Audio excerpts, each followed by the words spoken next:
Mirror talk.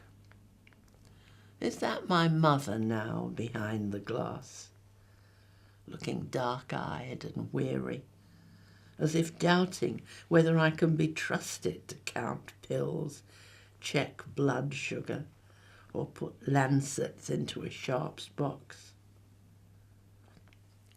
She is reproaching me, a child too often lost in songs or stories. I know mine was to be the life she never lived, the one she imagined as a gentle girl, a rich man's daughter in an office job, with older brothers at university. She never dared to flout her crabby father as her sister did. My father loved her smile.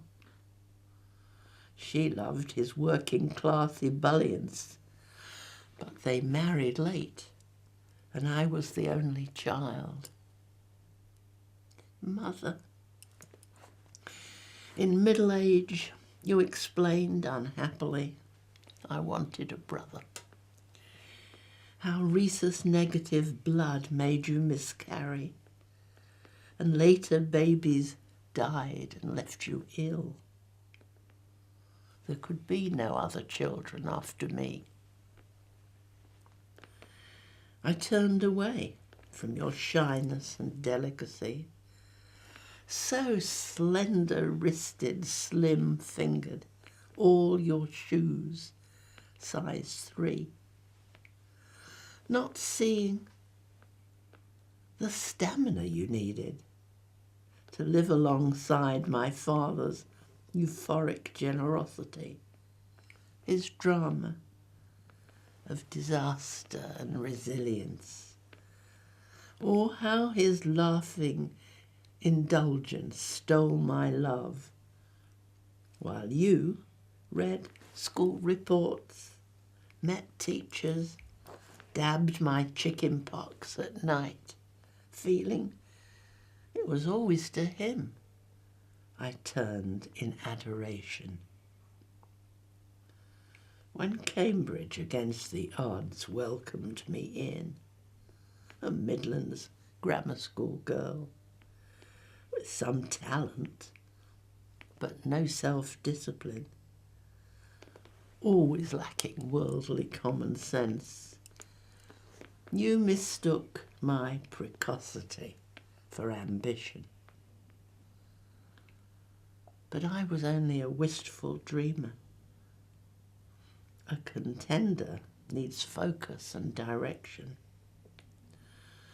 I muddled on, loving the wrong men, until, married and bearing a 3rd child, I heard you sigh. And I thought you were going to be so clever.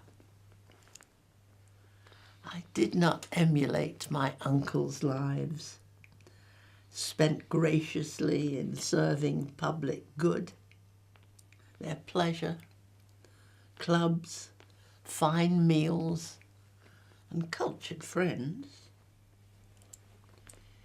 Mother, forgive me. I did all I could. They won position. I wrote poetry. I was in hospital looking into a mirror after having had surgery. And looking at my face, I suddenly saw a resemblance to my mother. Unusual, because usually I think of myself as resembling my father, and indeed most of the time I have, I think, on the way through my life. And as I looked at my own reflection, I could see her worrying about me. I suppose I was worrying about me, and that's what I was reading on this mirror face. But I also recollected, as I thought about it, how unfair I'd been all my life to her. I've written so many poems about my father, very little about my mother. And yet she was such a good, sweet, kind mother. And it came to me she'd not had a great life, in a way. And I thought about that. I thought how much I'd taken from her. She was the one who taught me to read. She was the one with the grammar school education herself. My father, wonderful though he was, had very little interest in books. Very little interest in most of the things that I wanted to do, to be truthful, but he just indulged whatever I wanted. So I hadn't minded.